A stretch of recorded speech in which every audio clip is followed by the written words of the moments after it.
Hello everybody, this is G. Francis Cipolla coming to you live from New York City.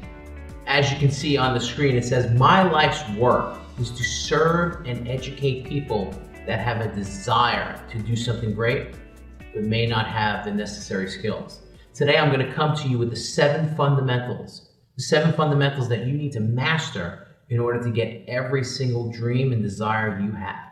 We're going to talk about fundamental number 1 today. I always have a tagline that goes, live with passion.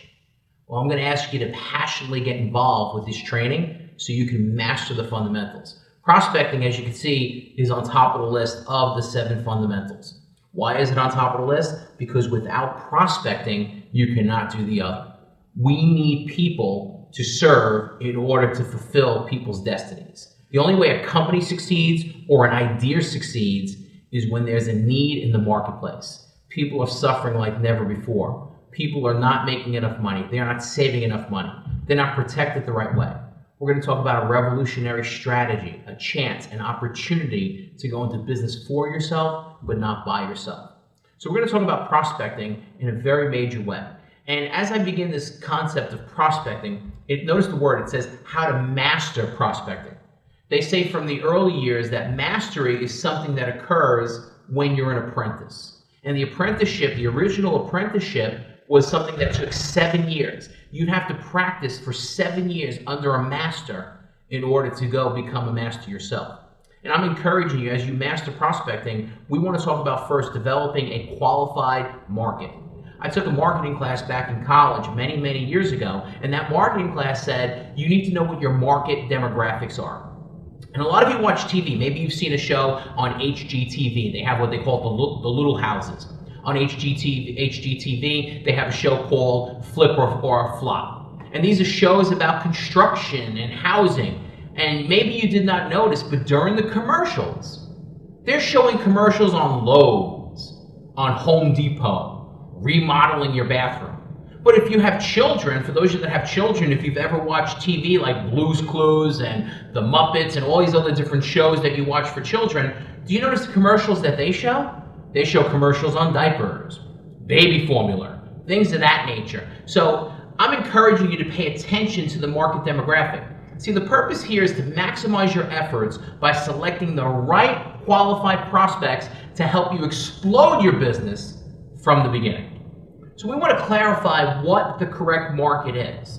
When we talk about the correct market, I broke it down into an acronym called MACHO. M is for married, A is for people aged 25 to 55, C is for children. That means that people have children that live at home. H is for homeowners, and O is for occupation. These are people that earn the combined income in excess of $75,000 a year. So we've done a lot of market research, a lot of research to determine if people have 4 or 5 of these characteristics. Consistent prospecting leads to appointments, recruits, sales, income, and ultimately success. You gotta just do it. You don't have to like it. Folks, you're dealing with people, okay? But you gotta deal with people whether you like it or not. I met somebody a few weeks ago and they said, I don't like people, and people don't like me, so we're even. Well, you are people. You're going to have to deal with people in one way or another. This is the people business. But you must do it constantly, consistently. Why consistently? You never know when the timing is right for a person. The reason why you have to prospect on a daily, consistent basis is you never know what day you're going to bump into the next superstar. You're going to bump into the next senior whatever. You're going to bump into the next person that goes and becomes a millionaire in this company. Folks, every time you prospect someone in this company that goes out and becomes a six-figure income earner, you have an opportunity to override that person and participate in the income stream that that person generates. So you want to do it constantly. You want to turn prospecting into a game. Some of you need to make it fun. Some of you need to make it a game where you're going to find out how many people a day can say no to you. How many people a day are not interested. And I know that sounds weird, but if you make it fun and you don't take the rejection personally, you're going to enjoy the process, which is my recommendation. Once you connect prospecting as the key to getting everything you want in life, you will. You must master it. It is a masterful process. It takes time. You're going to keep practicing, drilling, rehearsing. It's going to take time, but it will be worth it. Here's something called a memory jogger. In page 7 of the amazing book called P2P, which is authored by CEO and founder David C. Carroll, he puts together a list of 200 to 250 characteristics of different people you might know. For example, there's somebody called a plumber. There's people that own retail stores.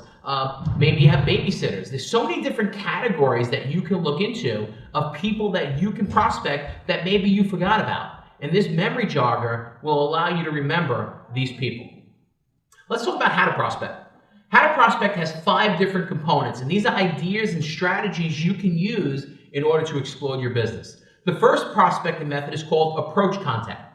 So when you do the approach contact, that's you proactively talking to another person. The second thing is called a financial opportunity seminar. Folks, we have an amazing system. See, the financial opportunity seminar is something that was invented by accident many, many years ago. One of my great mentors was doing one-on-one interviews, interviewing people, and he'd meet with people, sometimes 10, 12 different people a day, and he had a realization, what if I put those 10 or 12 people in one room and did a presentation with the most effective speakers? I can actually kill 12, 14, 10 different birds with one stone. Great, great resource. You as a brand new person, all you'd have to do is invite the person, and the best speakers will do the presentation. Number 3 is called the product presentation. It's so effective when you sit kneecap to kneecap, belly to belly, eyeball to eyeball with somebody showing them your presentation. All you're doing is flipping the pages and pointing, flipping the pages and pointing. You know they're interested if they start asking you questions. That's why we have a CFT program, or Certified Field Trainer program. For the first 5 clients that you watch, your certified field trainer is the one flipping the pages and answering the questions.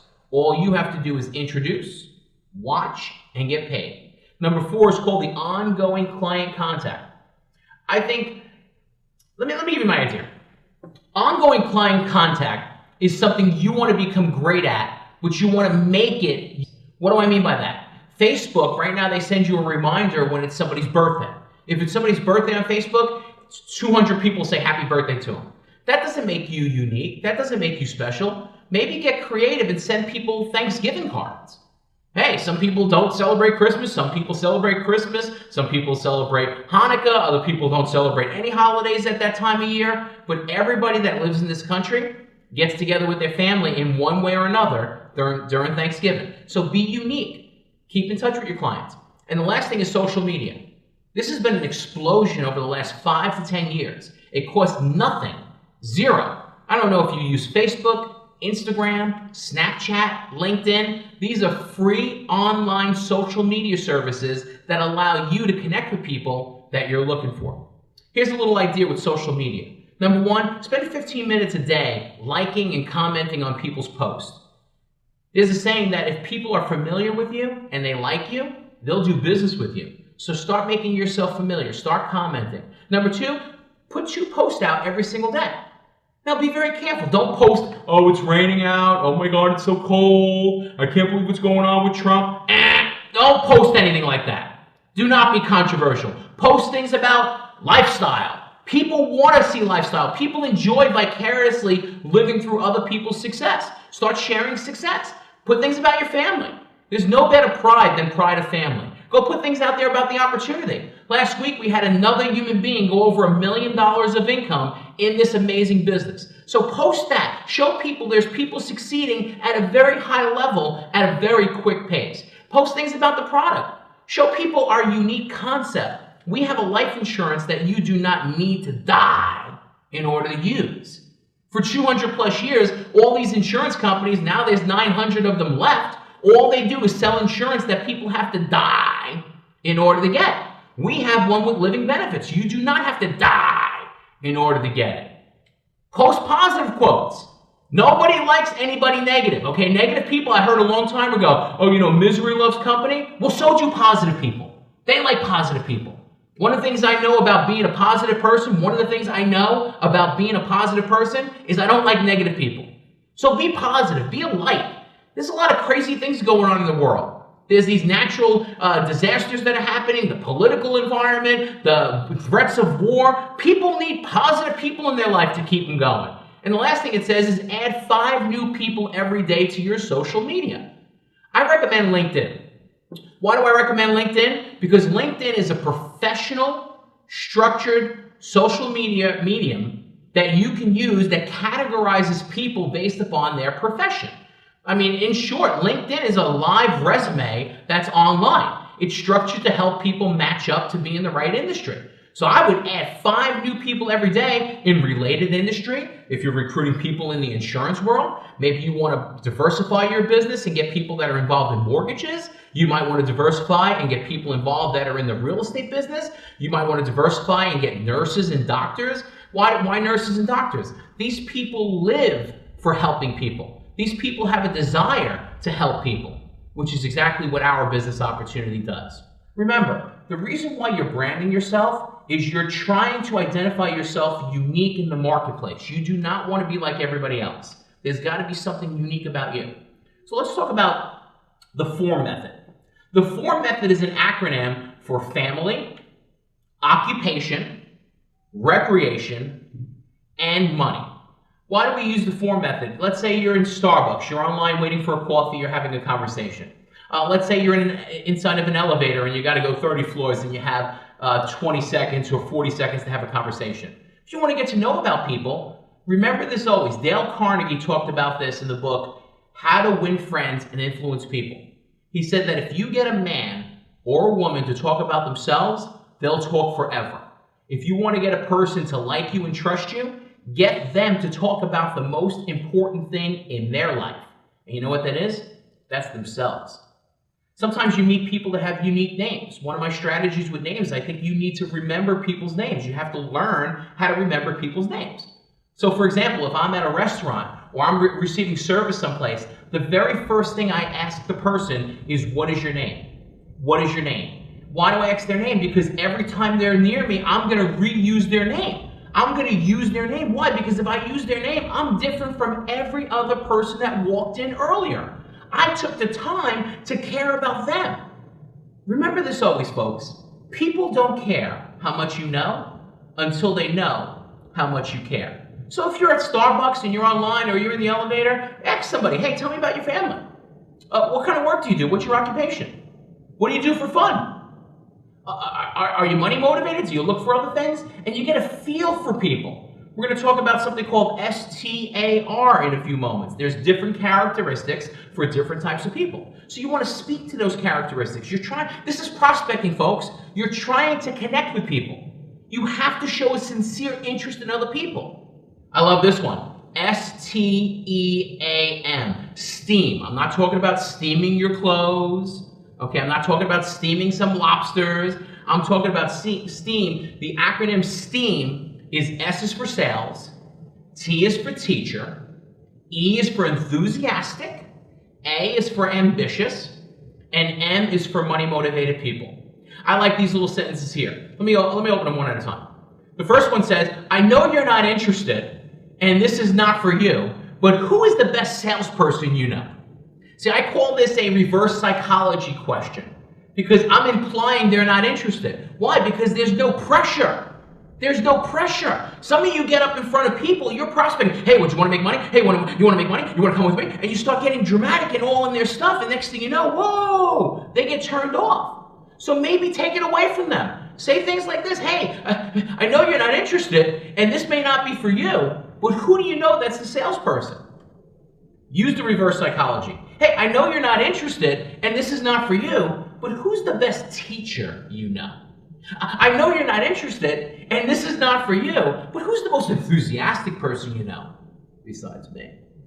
I know you're not interested, and I know this is not for you, but who's the most ambitious person you know? I know you're not interested, and this is not for you. Who is the most motivated person you know? See, we're looking for people that are money motivated. Yeah, we're looking for money motivated people. I know some people say money, money, money. You know, money's not everything. All right, well, it's only important when you need it. Folks, we're looking for motivated people. Let me give you some other ideas. If you're out and about, I like to ask questions like this. Do you love what you do? Do you plan on staying there forever? The reason why I asked is because our company is expanding in the area and we're looking for sharp people. Now, when I say sharp people, folks, I'm not talking about when you rub up against them, you get cut. Talking about they look good, they got their tie on, they got nice pressed shirt, nice pressed hair. I mean, they're sharp, their clothes fit properly. I know for those of you that have never seen it, when people are wearing improperly fitting clothes, it gets a little challenging. So we're looking for sharp people. As you can see there, it says, do you keep your options open? And if they say yes, great. What's a number I can get a hold of you outside of work? See, if somebody's at their job and you're conversing with them while they're there, I think it's a little bit of a breach of integrity if you have a dialogue or a communication about your business. Why? Because if they're getting paid by the people they're working for, I think it would only be at the highest end of integrity for you to have this conversation outside of work. If they say no, it says, you seem to be a sharp person. Do you know anybody like yourself that would be interested in making an extra $1,000 to $3,000 part-time or $100,000 plus full-time? So my rule is this: go for the recruit, miss with the referral. So yes, you're trying to prospect that person. Yes, you're trying to get that person because they had something about them that attracted you. But if they're not mentally ready, they're not physically ready, ask for a referral. Ask them for a referral. Next thing, if you're out and about and they don't work there, you can ask questions like this. Can I ask you a question? Sure. My company is growing and I'm in charge of expansion. Yeah, each one of you are in charge of expansion. Do you know anyone looking for extra income or possibility of a career change if the money and position were right? Folks, this is what people will respond to. They're going to want to know, hey, what's going on? They say, what do you do? I'm in a business that teaches people how to save and make money for retirement. There is a need for that, isn't there? Notice what I'm doing with my head. There is a need for that, isn't there? I'm shaking my head because when you shake your head when asking a positive question, it makes the person want to answer their question. They want to answer that question in a positive way. You shake your head like this. Follow up the same day. Now here's what's critical. Somebody wants to ask me if I'm prospecting somebody on Monday, should I call them on Tuesday? If I'm prospecting somebody on Monday, should I wait till next Monday to call them? Hey, if I prospect somebody on Monday, should I wait until later that day? Listen, people are like milk. They expire. You need to talk to them urgently. Now, I'm not saying that you meet somebody in Starbucks at 1 o'clock and then at 1:05 you're calling them. That's not what I'm talking about. I'm talking about if you met them at 1 o'clock at Starbucks and they're available after 6 p.m. because of your conversation, you call them after 6 p.m. I think it's very critical you urgently call them the same day. Very, very important. I have a rule that says when you're dealing with people, you need to make your conversation urgent and exclusive. This is urgent, your expansion is happening now, and it's exclusive. I'm talking to you, I'm going to give you a shot. I work directly with the regional field director that I'm really good friends with, and I'd love to get you in front of him. So you can say something like this. I'd like you to come in and take a look at what we do. Folks, we have the most prestigious office I've ever seen in the history of business. You walk into our office here in New York City, there's columns, there's gorgeous shiny floors, there's these amazing chandeliers. We have an incredible facility that you can have a lot of pride in. And as you're building around the country, those of you that are watching this video, you're going to be able to build businesses and duplicate what we have right here. Is Tuesday at 7 p.m. or Saturday at 9:30 a.m. better for you? Folks, I learned this so long ago. It's called an alternate of choice. You always want to give people a choice between one of two times. Why? Because whichever one they pick is good for you. Why do we say on Tuesday at 7 p.m. or Saturday at 9:30 a.m.? That's when we do the FOS, the Financial Opportunity Seminar. That is your chance to introduce people and have the best speakers put those people into your company. I hope this presentation on prospecting was helpful.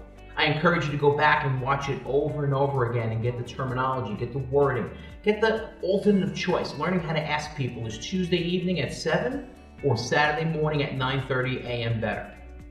I hope this helped you tremendously.